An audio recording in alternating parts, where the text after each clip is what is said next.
Welcome everybody to Real Animal, Fake Animal 2, the game where we try to figure out how strange real animals compare with mythical animals to see whether reality is stranger than fiction. I have with me John Jackson from Ecotasia. John's making great educational YouTube videos. You can see his channel. There will be a link to it in the description. And then also with us are the pair that starred in the first episode, Harrison and Evan Black, who run the Wildlife Brothers YouTube channel. There will be a link to their channel in the description as well. They're out in the forest interacting with real animals every day of all different types, so it's really fun to watch them and learn with them. All right, so are you guys ready to compete? Definitely, absolutely. All right. So this one is going to be a 1v1v1 competition. So it'll be all three of you competing to see who among you is the best at identifying real animals. The first animal that we will be discussing, I'm going to read a brief description, and then you don't necessarily have to know which animal it is. You just have to know whether it's real or whether it's fake. That's where all the points will come from. Okay. This animal is extremely long-lived, often living for hundreds of years. It survives through intelligence, being able to disguise itself as other species, though can have trouble hiding its tail or tails. Its camouflage does get better as it ages. This animal will interact with people and will accept food from people, but it will stay away when dogs are around. Okay. I think I already know my answer.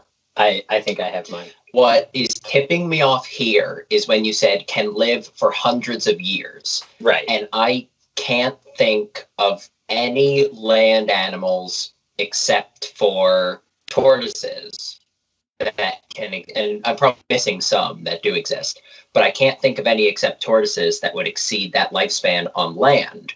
When you were talking about 100-year lifespans, my mind immediately went to either quahog clams or Greenland sharks. And then I heard afraid of dogs and interacts with people. And I'm like, all right, those two are out. I think I know where I'm going. I know where I'm going for sure. You can count it out. You're so good at it. All right. So 3, 2, 1, mythical. Mythical. Yeah. Okay. So all three of you are correct. It is mythical. So it sounds like John just waited for the Wildlife Brothers to respond, but because of the delay, he was actually responding at the same time. John is not cheating, for the record. So I'm just confused. Yeah, so you are correct, though. All three of you got that right. The animal is called a kitsune, and it is a mythical animal from Japanese folklore, a magical fox. As they age, they gain increasing magical powers. At the age of 50 to 100 years, they start to be able to transform into a human shape. There are famous stories of people being revealed as kitsune when their camouflage slips. Every 100 years or so, the kitsune gain an extra tail up to a maximum of 9.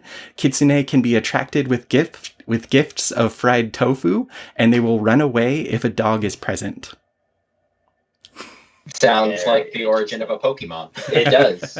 I think Ninetales is a Pokemon or something like that. Yeah, Ninetales.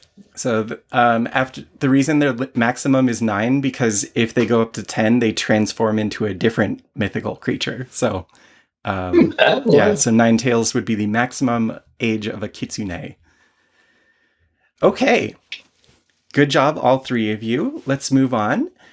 This animal lives in large groups, feeding on plant material.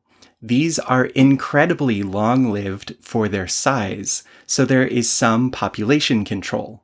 Only one female in the group is allowed to reproduce at a time. They do not fight each other, but they will fight off outside danger very effectively, probably assisted by the fact that their skin is partly immune to pain. What are you thinking, John? Everything seems semi-reasonable in an animal, but I don't know if they all converge in a single animal. Right. I don't know why, even though you said feeding on plants, my mind is still in the aquatic realm. I almost was thinking plants was a misdirect for phytoplankton. I don't know why I think of this animal as being aquatic. The thing that's tripping me up is there's only one female, or at least one breeding female per group. Is that was what you said? Correct? That there was female. Only one female in the group is allowed to reproduce at a time. Oh, so one breeding female per. Wait, would you mind reading the clue again? Yeah, sure.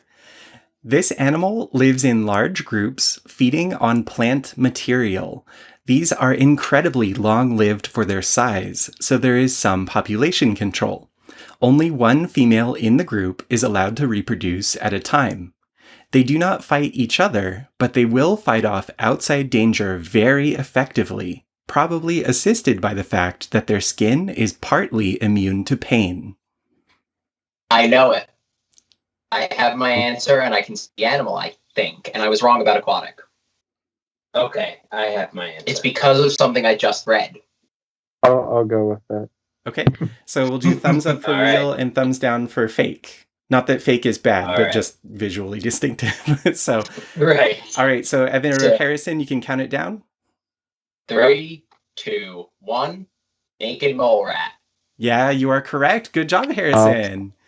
So yes, that is... I just read that they were eusocial. They're the only eusocial mammal. Yeah. Mm-hmm. The naked mole rat is a eusocial rat with a colony structure kind of like bees. There's one reproducing queen and 1 to 3 reproducing males, and the rest of the colony is workers. Naked mole rat skin does not respond at all to certain kinds of pain. They are also mostly immune to cancer, can survive for hours in a very low oxygen environment, and a host of other unusual traits. 2 for 2. Good job, everybody. I tried to get more complicated animals this time, but you're just like nailing them. So See, I was thinking the wrong animal, but that counts though. Like all you have to do is identify whether it's real or fake. And if you guess, that's like cool bonus points, but those don't count for anything. Right. All right. So the next animal, this is an animal that accidentally eats skeletons. It's actually trying to eat what's on the skeletons, but who has time to differentiate when you can just eat them both? They crunch everything up with teeth inside their throats. They eat all day, and when it's time to sleep, they make a cocoon for themselves. I got it. Yeah, I think so. I think like you, John, I was thinking the wrong animal, but I think I still have it. Okay. How about Evan? Do you want to talk through your thought process? Yeah, so I was, when you were talking about just eating everything and crushing up the bones, I was thinking owls. Same. But then, obviously, there are diurnal owls, but mostly they're nocturnal. And then the end is what obviously tipped me off that it wasn't an owl. But I still have my answer. Okay. So, count it down. 3, 2, 1. All say real. Does anybody know what it is? Parrotfish. Parrotfish, yeah. So the queen parrotfish will make a cocoon out of mucus. Parrotfish are reef-dwelling fish that eat algae off of the surface of rocks and coral, but rather than scrape the algae off of the rocks or coral, it just bites off the top layer of rocks or coral. Then it crushes the whole mass in its pharyngeal teeth inside the throat. If you're on a coral sand beach, most of the pieces of sand have probably passed through a parrotfish digestive tract. When they sleep, they form a mucus cocoon out of their mouth that completely surrounds their body. In the morning, they eat the cocoon for breakfast and start their next day. Mm-hmm. There's just so many different ways that animals succeed in the world. Absolutely. It's absolutely fascinating. All right, so 3 for 3. Uh-oh. They do get harder as we go on, so okay. All right. Maybe this one will throw one of you off. This animal was first reported in the 20th century, a large aquatic creature with an enormous mouth. Much remains unknown about this animal due to limited sightings, but it is more than 15 feet long and weighs thousands of pounds. Their mouth has 50 sets of teeth and a reflective lure to attract prey. Oh. Well, I was thinking basking shark. I was also thinking Until basking shark. Until you said that. Lord. And now I'm thinking about other things. Yeah, I'm first described in the 20th century. 19th, I think. No, 20th. 20th? 20th was it? Oh, yeah, 20th. 1900s, 20th. Right, 20th Cool. century. Okay. What are you thinking, John? I'm going through I'm trying to think of any large marine animals with many teeth that get into that size range. Right, with a reflective lure as well. I was ready to say fake until I started thinking about cephalopods. And now I'm trying to run through all the squids I can think of. What was the very first part about it being described in the 20th century? This animal was first reported in the 20th century, a large aquatic creature with an enormous mouth. With an enormous mouth. Oh. Sorry. Okay, I got it. Everybody ready to guess? I think so. I think so, and I think I'm going to be wrong. Okay. Who's All right, 3, 2, 1.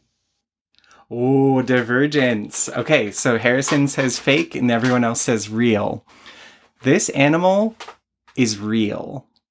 Is it the oarfish? It is not an Mm-mm. oarfish. What do you think, John? The megamouth shark. You are exactly right. Good job. The other one. The second when he said enormous mouth, I was like, oh. Well, because Duh. I had thought of the megamouth. I had thought of the basking shark, but which is slightly I thought different. basking shark and then megamouth perhaps. But do they have a reflective lure? In the mouth, I believe, right. Wow. So, megamouth sharks were first discovered not that long ago in 1976, and they've only been seen or captured about 100 times since then. Megamouth sharks are filter feeders in the middle layers of the ocean, and they can open their mouth about 4 feet wide to scoop up water and eat tiny animals. They also have a white stripe on their upper lip, probably to attract light-seeking prey downwards just enough to be eaten. Huh. Interesting. Yeah, I thought of basking shark, but I didn't think of megamouth shark fast enough. It was the thousands of pounds that was throwing me off, because there are plenty of sea creatures that utilize forms of either light traps or bioluminescence or biofluorescence, but I was just shy of the megamouth. Oh, well, it was worth taking a risk, because if you were right, you would have been ahead now. Right. Awesome. Okay, so let's move on to our next one. There are 3 more, so Harrison, you still have plenty of time to catch up, and they do get harder. So, this next animal is pretty bad at locomotion by itself, a tetrapod with only 3 of its normal 4 limbs. But when a pair of these animals work together, they're able to coordinate their limbs to allow very adept movement of the entire 2-animal pair. The name of the pair of animals is just saying the singular name twice because they are so dependent on each other.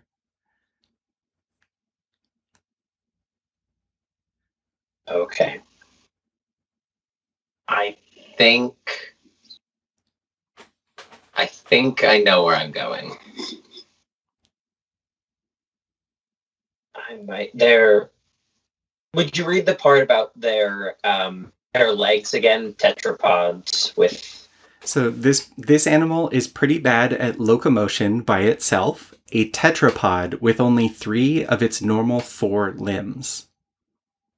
Okay. Tetrapod. Trying to go through thought on what makes evolutionary sense versus what makes cultural sense for a kind of basing, okay, what would make sense in reality versus in sort of a biological setting versus what a society might ascribe a mythical animal. Right. Okay. I was thinking along the same lines of I suppose what would make for a good or a compelling story, or you can take some sort of perhaps lesson from the creature's existence, which is kind of how I got my answer. Okay, so it sounds like everybody's ready to go, so count it down. All right. 3, 2, 1. Yeah, good job. So all three of you said it was a mythical creature, and it is mythical. So this creature, I'm super sorry if I mispronounce it. It's called the Jian bird. It's Jian, and it's from a bird from Chinese mythology. These birds have only one eye and one wing, so they cannot fly. As far as I know, it's not specified whether they have one leg or two, but either way, they cannot reach their full potential without finding another Jian bird. Fortunately, each is created with an intended partner, and when they find each other, they can start to soar together. Sounds like a lesson to me. Yep. Yeah, and it's still used as a symbol for marriage, obviously. So, like, two Right. people finding each other. Yeah, good job. So Right. your thought process was dead on. Two more. This animal is a land predator that is normally slower than its prey, but by placing its tail in its mouth and rolling, it is able to achieve higher velocities and overtake its prey. Upon reaching its intended target, the animal unrolls and thrusts its tail forward to deliver deadly venom into the prey. Yes. Then it eats the prey at a leisurely pace. It's very funny. We just worked with the subject of this, so I know exactly what this is. Yep. Oh, I love this one. Okay. And John, do you have a guess, or do you want to... John's trying to figure out which animal it is. 3, 2, 1. Oh, Well, two is- fakes and a real. So it's interesting because this, if I'm not mistaken, is the hoop snake myth, Right. Exactly which is right. based off of the western or eastern mud snake. Yes. So it's funny because in doing research about mud snakes in preparation for our past Florida trip, I came across the fact that they are the origin for it because of, right. because of their tail that they use. They have the sharp point on their tail to assume to manipulate their prey, which is usually amphiumas and eels and slippery, large creatures like that. But the hoop snake is a myth. That's true. I was thinking of the subject of the myth. Right. Or I guess what the myth is based on. Yeah, exactly. So yeah, it is based on a real animal of some kind, and it is the hoop snake. So great job, Harrison.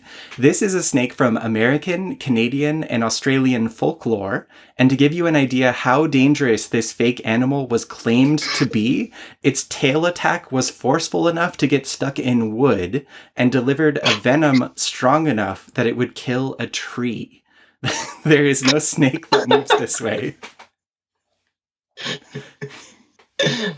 Yeah, the hoop snake is a fantastic little bit of folklore. Mhm. All right. I was thinking hoop snake, and then I was like, I kind of was thinking on Evan's sort of thing, like, okay, does it count? But it's like, no, it's a fake. It's the hoop snake is fake versus its model. Right. Yeah, awesome. Well, great job. So the Wildlife Brothers are tied right now. And John, by getting all of the questions correct so far, you're exactly 1 point ahead. But there's one question left, so we could have a tie. This last animal. This animal is a fortress full of a different kind of animal. It is the only place the other animals can live, and they always stay inside it. The inside animals also defend the fortress from others of their kind. The inside animals also eat the fortress animal, even though it has sharp spines to protect itself, inside and out. The fortress animal, for its part, seems to be unaffected by all this activity and continues its normal routine of eating literally any food it can collect in its rocky habitat.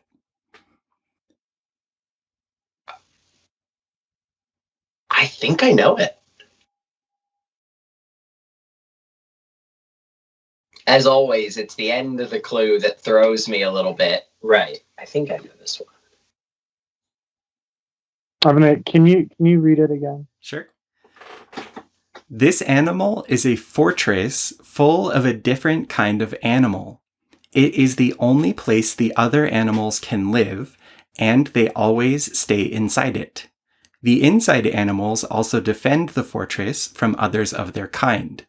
The inside animals also eat the fortress animal, even though it has sharp spines to protect itself, inside and out.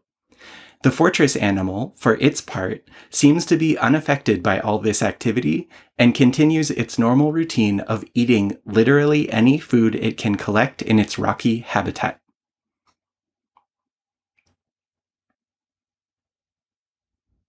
I'm now wondering how strong the symbiosis is between.